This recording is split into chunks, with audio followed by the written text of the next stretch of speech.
Assalamualaikum warahmatullahi wabarakatuh. Perkenalkan, saya Citra Bintang Maharani dari Universitas Muhammadiyah Profesor Dr. Hamka. Pada kali ini saya akan membahas isu global dalam lingkungan hidup. Masalah kerusakan lingkungan hidup menjadi salah satu isu yang sering dibahas baik oleh pemerintah, peneliti, dan badan organisasi lokal maupun internasional. Adapun beberapa masalah lingkungan hidup yang menjadi sorotan secara global, di antaranya pemanasan global, penipisan lapisan ozon, efek rumah kaca, dan hujan asam. Permasalahan tersebut menjadi perhatian dan perlu ditindak serius untuk kelangsungan hidup manusia. Menurut Konvensi Kerangka Kerja PBB tentang Perubahan Iklim atau UNFCCC, perubahan iklim atau pemanasan global adalah perubahan yang disebabkan oleh langsung atau tidak langsung aktivitas manusia yang mengubah komposisi global. Amati dan bandingkan kondisi tertentu dari waktu ke waktu. Masalah perubahan iklim ini menyebabkan krisis ekonomi, kesehatan, dan keselamatan, produksi pangan, keamanan, dan lain-lain.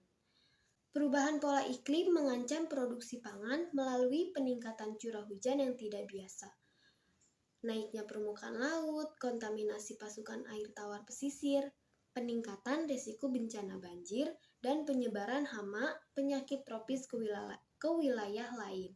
Menurut laporan panel antar pemerintah tentang perubahan iklim atau IPCC, suhu minimum dan maksimum bumi telah meningkat 0,5 hingga 1,5 derajat Celcius, yang berarti bahwa suhu rata-rata global meningkat sekitar 0,6 derajat Celcius dibandingkan tahun lalu.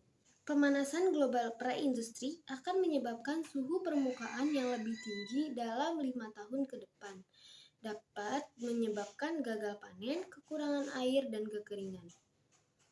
Diperkirakan akan terkena dampak terburuk di Asia.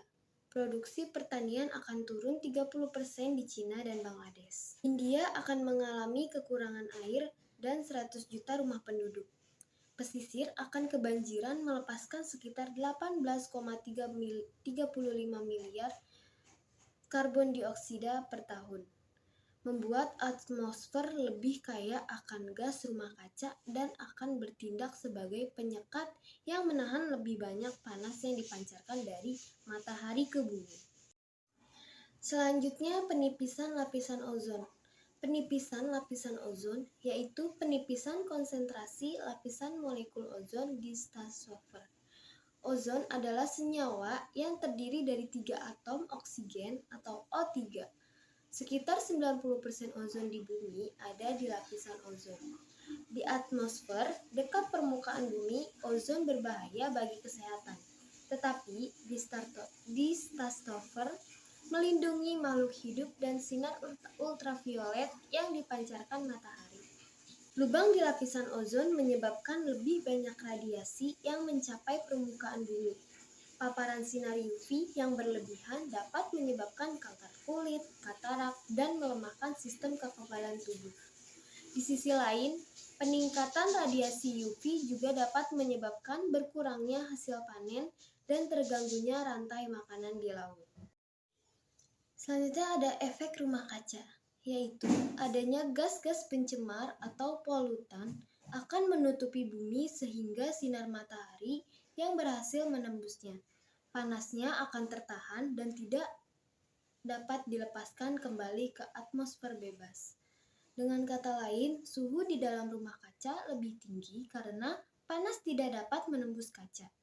Padahal, jika tidak ada CO2 dan CA2, metana, dan gas pencemar lain pembentuk gas rumah kaca di bumi, maka suhu rata-rata di permukaan bumi hanya minus 18 derajat Celcius, yang merupakan suhu dingin bagi makhluk hidup. Namun, dengan meningkatnya emisi gas rumah kaca, maka efek rumah kaca juga akan meningkat, yang akan meningkat suhu permukaan bumi dan menyebabkan pemanasan global. Dan yang terakhir ada hujan asam. Hujan asam adalah campuran asam nitrat dan asam belerang yang membasahi dan mengering lebih dari jumlah normal dari atmosfer. Penyebab atau unsur kimia pembentuk hujan asam antara lain sumber daya alam seperti aktivitas vulkanik dan pembusukan vegetasi, serta aktivitas manusia terutama dari sulfur dioksida dan nitrogen oksida yang dihasilkan oleh pembakaran bahan bakar fosil. Menjadi hujan asam, kabut, atau FOG salju. Jika unsur asam di udara tertiup angin di tempat dengan kondisi cuaca lembab, bahan kimia ini jatuh ke tanah dalam bentuk hujan, salju, dan kabut asap. Setelah jatuh dan mengalir, itu akan mempengaruhi berbagai tumbuhan dan hewan.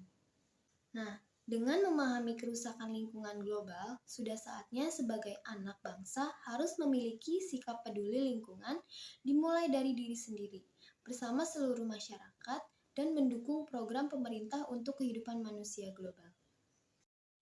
Sekian dari saya, terima kasih. Kurang lebihnya mohon maaf. Wassalamualaikum warahmatullahi wabarakatuh.